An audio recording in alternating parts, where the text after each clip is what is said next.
So here's what I'm having to do to insulate around this awkward space. Took a lot of measurements and then had to do some dry fit and make a lot of little corrections to the shape. I got the basic shape right. It was just some of the measurements needed a little fine tuning to get it in there. But that's how it's going. And so now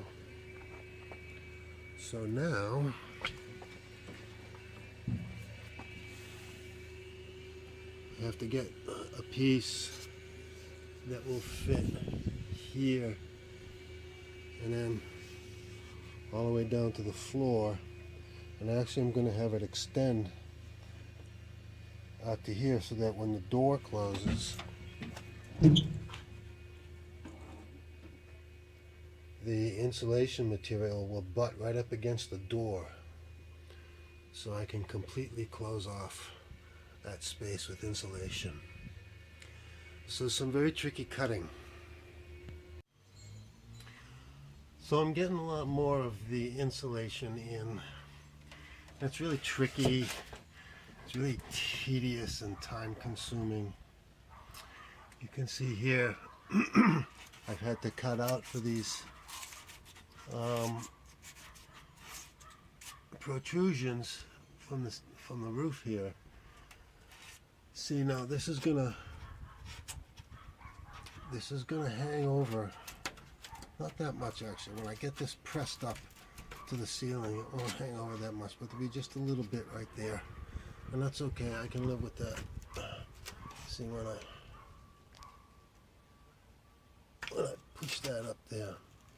Now, how am I going to push that up there?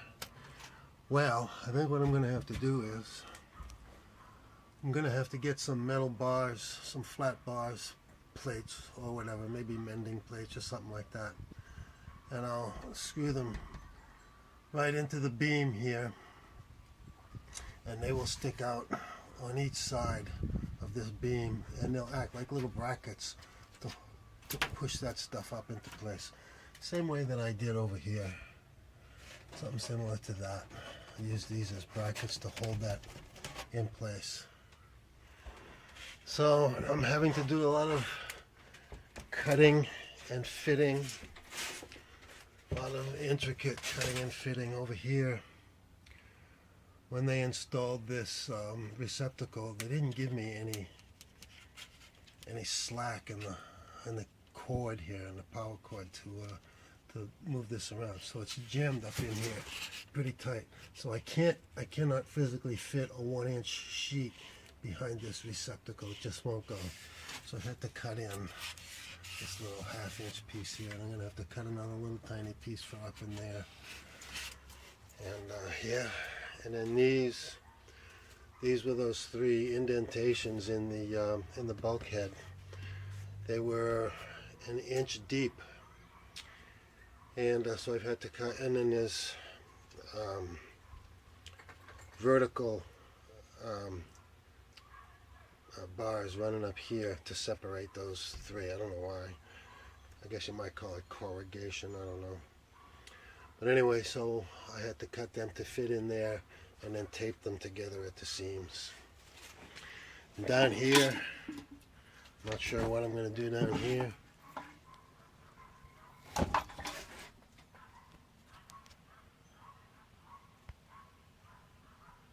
There's this gap right here.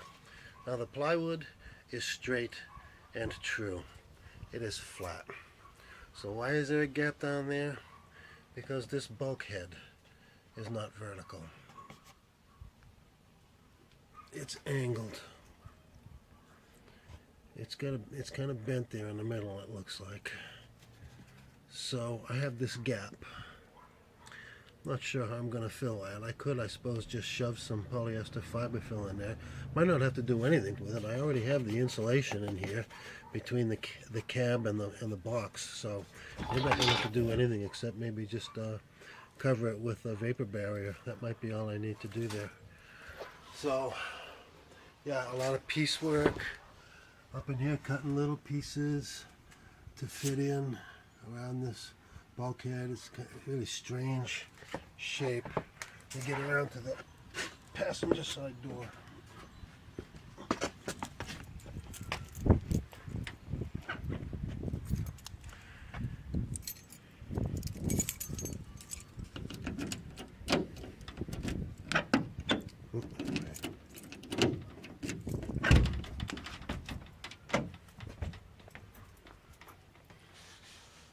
You can see in here all these seams where I've had to cut pieces to fit around the shape of this frame of this bulkhead and fit around up here. It's very tedious work, this insulation. It's very time consuming. It's very slow going. So, but things are starting to move along. I'm starting to get this finished. Now, there's another, right in here, see? Here's this little indentation in the bulkhead here. I'm going to have to pull the seat forward, and this is 1 inch deep, so I can cut a piece of 1 inch insulation and stick it in there. I'll have to do the same over there on that one. So, yeah, I would say that aside from getting those steel cabinets removed from the van, the insulation has been one of the most frustrating and tedious jobs I've had to do so far. But it's getting there. Yeah, I got my son's bunk is in there already. I have my mattresses coming tomorrow. I ordered 6-inch memory foam mattresses. My bunk is going to go right here between that partition in the back of the cab. This is some of the framework for it. So it's coming along. It's coming along. Met with the landlord, and he's okay with everything. I told him he could keep my security deposit because I didn't have the last month's rent. He's all right with that. We've been here for 6 years, so no drama there. I can stay till the end of the month if I need to. Today is the 18th of October, so that still gives me plenty of time to finish up. I want to finish up quick. I want to get out of here as soon as possible, but I don't have to push myself. I don't have to feel hurried or rushed into it. I still have a couple weeks, so there, yeah. Catch you next time. So I'm going to start working on insulating these doors. These are the rear doors. What I'm going to do is I'm going to take a lot of these little scraps of the 1 inch. Just going to drop them down in there.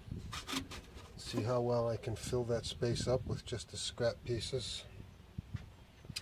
And then whatever little gaps are in there, might even be some big gaps, I'm going to stuff them full of the polyester fiber fill.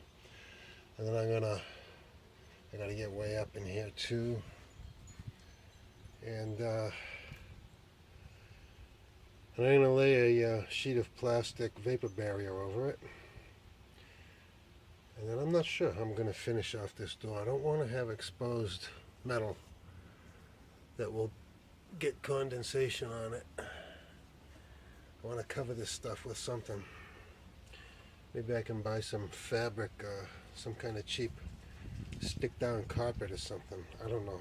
Anyway, it's going to get covered with a sheet of plastic. And then I think I'll use bubble wrap to insulate in this space, in the window space here. I saw YouTube videos where people use in their homes, they don't want to cover up their windows, they want the light to get through, but they want to insulate them.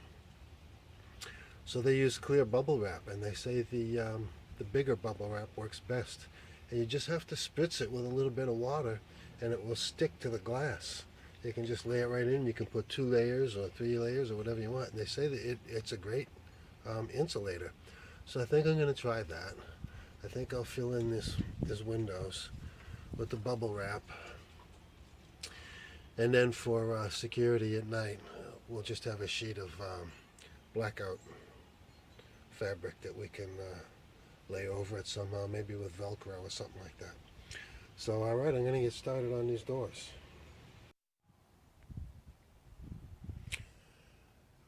I ran out of polyester fiber fill. And I still have this door to insulate, and I also ran out of 1-inch foam, rigid foam panel insulation. So, and I didn't want to order another box of that polyester fiber fill because it's going to take 4 or 5 days to get here. But it's a small space, and I'm sure I'll find some other little small spaces that are going to need some too. But rather than wait 4 or 5 days for another box, I went to Walmart and I bought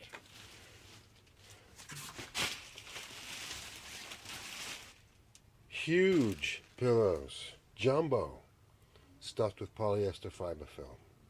So that's what I'm going to do. I'm going to cut them open and I'm going to stuff them in my door. Door is done. This is what's left. I have most of that other pillow. Maybe I'll find a use for it. But I'm sure there's going to be more insulating needing to be done with polyester fiber fill.